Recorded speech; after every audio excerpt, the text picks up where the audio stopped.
nali nonzeeyo omuntu tubeera b'omukwano gw'ambala. No. But ayina style ye nga ye omuntu. Naye nze nasinga kwagala character ye ne talent. Ennyambala y'abayimbi yo gyogerako ki? Eryoke oba bakyusemu ko babeerenga? Kisinziira, buli omu ayambala bibye. Buli omu ayambala ebimunyumira, ebimukolera. So sitera nnyo kwagala kujajinga muntu olw'engeri gy'asazeewo okwambala. Kuba ffenna tuli bantu bakulu, so buli omu ayambala nga bw'ayagala. Olwawo fulumya ennyimba, tusibe nti ogenda tusuulamu ka album masa.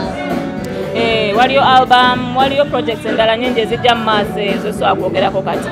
Naye waliyo projects nnyingi ze nkolako. Si nnyimba zokka. Baby yali atya? Yali mulungi. Baby opostinga tulabako kigere, tulabako mukyamabega, abantu baagala omulaba. Yali mulungi akuze. Lwaki omutulaga? Anti mwana wange si wammwe. Nja mubalaga bwe ndiba njagadde. Buli womupostinga ebigambo bidyako bingi bamuwa bataata nga 10. Abaddembe okwogera bye baagala. Does it hurt you in any way? I don't really care what people say. Yeah. I live my life. Okitegeera. Tambuza bulamu bwange. Ate mu bulamu bw'ensi buli omu alina okubeera ne opinion ye. Tosobola kugaana abantu kubeera ne opinion gye baagala. So bw'obeera awo ate ne weeraliikirira bagenda gamba bwe bagenda kulowooza bino. You never enjoy life. So just live your life. Tambuza bulamu bwo nga bw'obwagala, nga bw'obulaba. Ekikusanyusa mu mutima ky'oba okola. Kubanga mu nsi muno wajja wekka era ogenda vaawo wekka. Ate nga bagamba mu luzungu life is short, obulamu bumpi. Osobola okutuula awo n'obeera awo n'odda awo ne weeraliikirira ebintu ebitamatarenga naye ng'enkya ogenda genda. So nyumirwa obulamu bwo nga bw'oyagala.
Abana be bange bazije